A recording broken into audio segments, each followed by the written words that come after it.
The email sat in his inbox like a loaded gun. Dear Mr. Tate, we'd love to invite you onto our podcast, Feminist Frequency, to discuss gender roles, masculinity, and the future of equality. Andrewtate smirked as he read the message. It was a challenge. He could feel it in the carefully worded email. Polite, professional, but undeniably laced with an air of superiority. They thought he would decline, that he would cower. But if there was one thing Andrewtate never did, it was back down from a fight. He leaned back in his chair, running a hand over his jaw as he thought about it. He knew exactly how this would play out. A panel of feminists eager to dissect him, twist his words, and paint him as the villain. They would be expecting a brute, a loud, aggressive man who would lose his temper, giving them the perfect soundbite to plaster all over social media. They wouldn't get that. No, they would get something far worse, a man armed with cold, hard facts. With a chuckle, he cracked his knuckles and typed his reply. I'd be delighted. The studio buzzed with an air of controlled tension. Cameras were being adjusted, microphones tested, and the producers whispered among themselves. On one side of the table sat the three hosts of Feminist Frequency. Vanessa Clark, the fierce, glasses-wearing intellectual who prided herself on academic rebuttals. Jessica Tran, the fiery activist with a sharp tongue and a habit of interrupting. And Rachel Monroe, the more reserved one, who preferred measured arguments over emotional appeals. Across from them sat Andrewtate, dressed in a tailored black suit, his signature sunglasses resting on the table beside him. He was calm, composed, sipping a glass of still water while observing the women with the amused patience of a lion watching gazelles trying to convince themselves they weren't prey. The producer gave the signal, and we're live in 3, 2, 1. Vanessa leaned forward with a tight-lipped smile. Welcome, everyone, to Feminist Frequency, the podcast where we challenge perspectives and push the boundaries of modern discourse. Today, we have a very special guest, Andrewtate. Mr. Tate, thank you for coming. Pleasure's mine, he said smoothly, nodding at them as if this were a friendly chat over coffee instead of an intellectual battlefield. Jessica wasted no time. Let's get right into it, shall we? You've made a name for yourself by promoting what many consider to be a toxic version of masculinity, one that encourages dominance, control, and an almost outdated view of gender roles. Why do you think that message still resonates with some people today? Andrew set down his glass and laced his fingers together. Because it's true. Rachel let out a soft laugh, the kind that dripped with condescension. Truth is subjective, Andrew. His smirk deepened. Incorrect. Facts are not subjective. And the fact is, societies have thrived for thousands of years on the understanding that men and women are different. Not unequal, but different. If you're going to argue against that, you're arguing against history, biology, and common sense. Vanessa adjusted her glasses. That's an oversimplification. Just because something has existed for a long time doesn't mean it's right. Slavery existed for centuries, but that didn't make it just. Tate nodded, as if he had expected the argument. Good. So we agree that not everything traditional is inherently good. But let me ask you this. Do you believe men and women are the same? Jessica huffed. Of course not. But we believe they should be treated the same. He tilted his head. That's an ideal, not reality. You want equality and opportunity, fine. But equality and outcome? Impossible. Men and women make different choices, have different priorities, and excel in different areas. You don't see feminists marching for more female coal miners or oil rig workers, do you? No. They want cushy corporate jobs and boardroom positions. Equality is a two-way street, but you only want the lanes that suit you. Silence. Just for a beat. Rachel cleared her throat. So you're saying women shouldn't strive for high-powered careers. I'm saying they should do what makes them happy. But statistics show that women in high-stress, high-power careers report higher levels of dissatisfaction compared to men. That's not an opinion. That's data. You push women into corporate ladders and then wonder why they burn out at higher rates. Meanwhile, the happiest demographic in the world?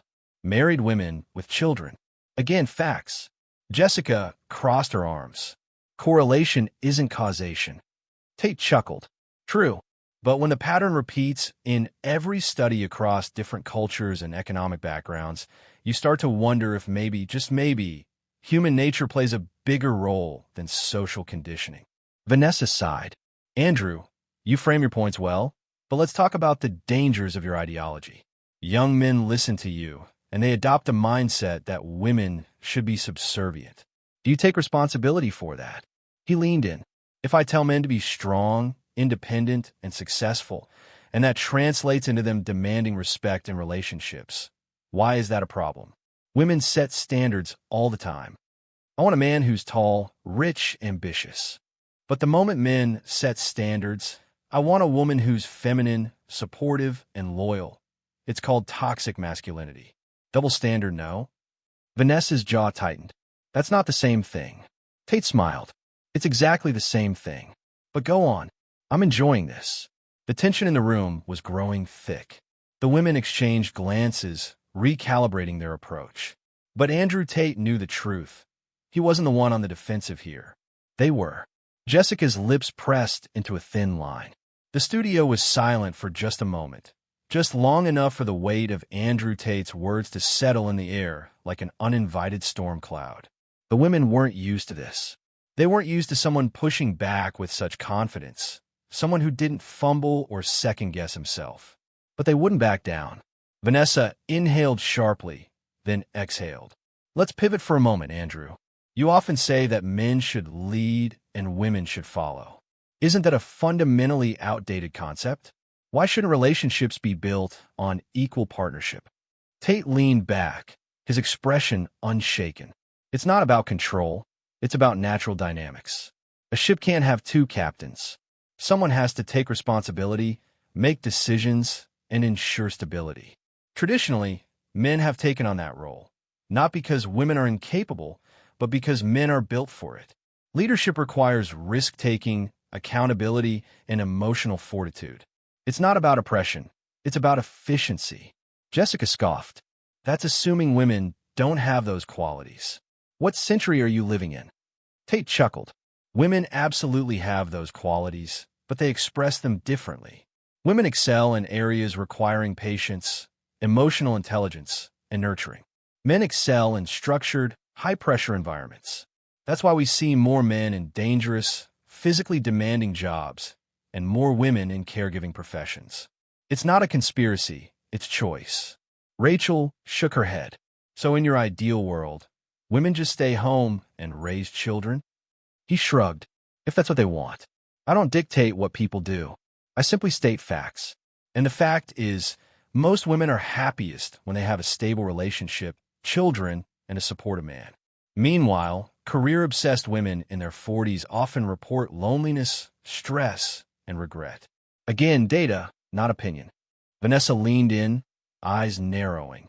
Andrew, what you're saying is dangerous because it discourages young women from pursuing their ambitions. He met her gaze with a slow, knowing smile. No, what's dangerous is lying to young women, telling them they can have it all, be a CEO, a mother, a loving wife, a social butterfly, all without consequence. But biology disagrees. The more time you spend climbing the corporate ladder, the fewer years you have to start a family. That's not my rule. That's nature's. Jessica slammed a hand on the table. So what? We should all just give up our dreams and be housewives. Tate smirked. If your dream is to be happy, then maybe you should at least consider what actually leads to long-term fulfillment. Not what social media and corporate propaganda tell you. Rachel exhaled sharply. So what about men? What do men need for fulfillment? Tate's expression turned serious. Men need purpose.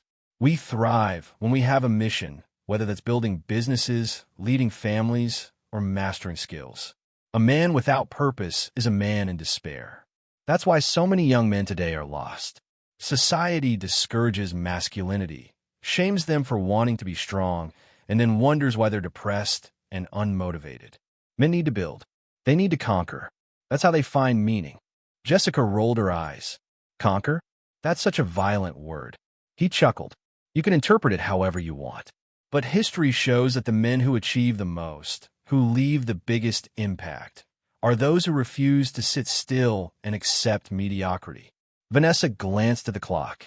They were running out of time, and they still hadn't broken him. If anything, he looked even more confident than when they started. This wasn't going as planned. Andrew, she said, choosing her words carefully, you clearly have strong beliefs. But do you ever wonder if your perspective is limiting? If maybe, just maybe, you're clinging to an old world that's already fading? Tate looked at her for a long moment, then smiled. I think the real question is, do you ever wonder if you've been lied to? The studio fell into silence once again. The atmosphere in the studio was shifting.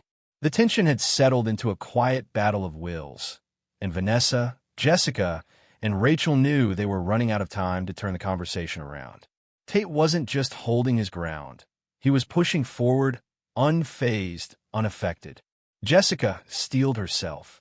Andrew, let's address something important. Your rhetoric has real-world consequences. What do you say to the young men who use your words as justification for treating women as inferior? Tate leaned forward slightly, his gaze sharp. I say they're misinterpreting me. I don't teach men to look down on women. I teach them to demand respect for themselves. If someone distorts that into mistreatment, that's their failure, not mine. Vanessa narrowed her eyes. But you don't think your influence contributes to toxic behavior? He exhaled, shaking his head. That's the same argument used against musicians, actors, and authors. If someone listens to a rap song about violence and then commits a crime, do we blame the artist? Or do we hold the individual accountable? Rachel hesitated. It was a fair point, but not one they wanted to concede. So you don't think men feeling entitled to leadership over women is a problem? Tate smirked. Men aren't entitled to leadership. They have to earn it. But leadership is in our nature, just like nurturing is in yours. We don't shame women for wanting to be mothers, so why shame men for wanting to be strong? Jessica clenched her jaw. Because strength doesn't mean control. It doesn't, Tate agreed, his voice steady. But weak men don't lead. And whether you like it or not, the world follows strong men. That's been true since the dawn of time. Rachel shifted in her seat, the weight of the conversation pressing down on them. He wasn't just dodging their arguments. He was dismantling them, and they were running out of ways to stop him. Vanessa crossed her arms. So what's your ideal society, Andrew? A return to the 1950s? Tate chuckled. Not at all. My ideal society is one where men and women both embrace their strengths instead of fighting against them. Women today have more freedom than ever before, and yet studies show they are unhappier than they were decades ago. Why is that?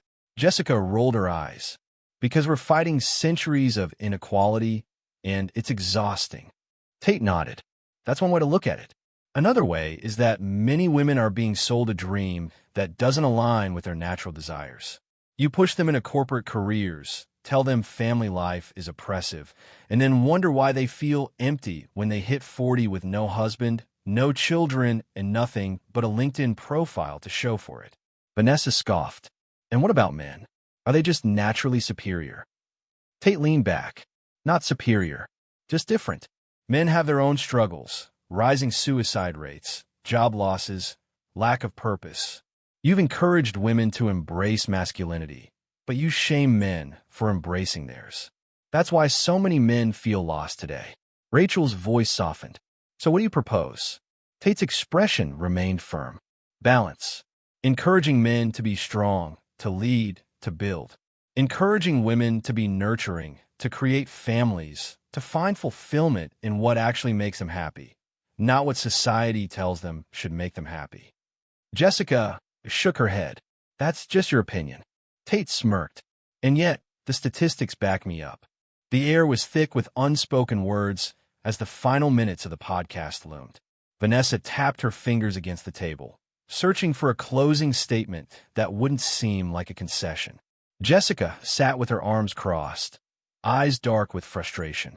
Rachel looked lost in thought, processing everything that had transpired. Finally, Vanessa spoke. Andrew, whether or not we agree with you, one thing is certain, you're persuasive. But persuasion doesn't equate to truth.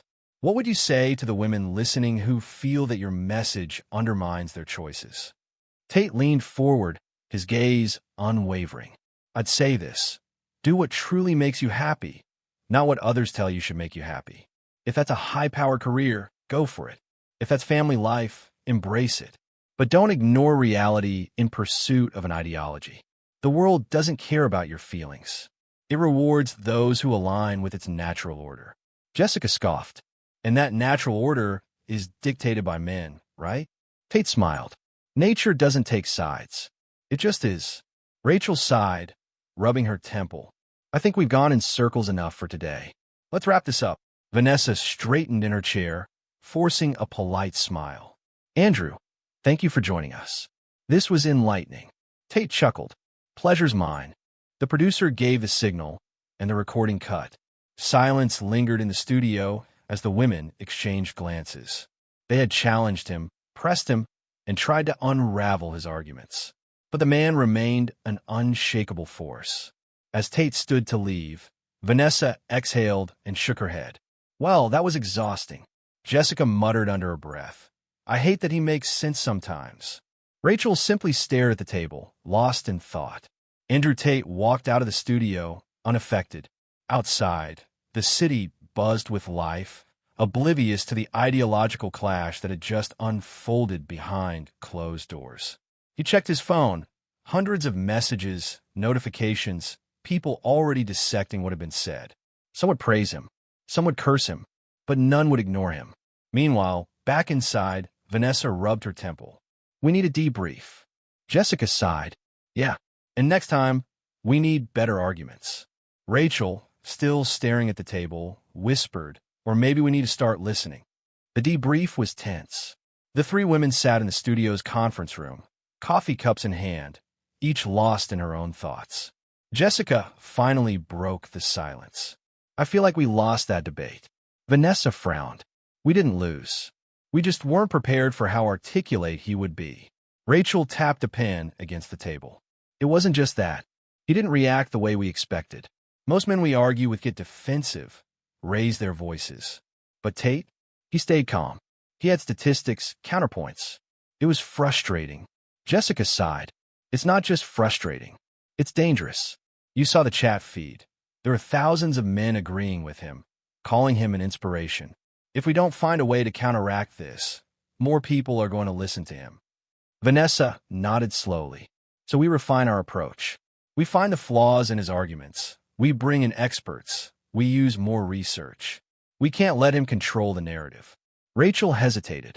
But what if some of what he's saying is true? Jessica shot her a sharp look. Are you seriously considering his side? Rachel raised her hands defensively. I'm just saying, we should at least acknowledge why so many people resonate with his words. If we dismiss everything outright, we won't be able to change anyone's mind. Vanessa sighed. Maybe you're right, but we need to be strategic about it. Jessica crossed her arms. Well, we'd better figure it out fast. Because like it or not, he just won today.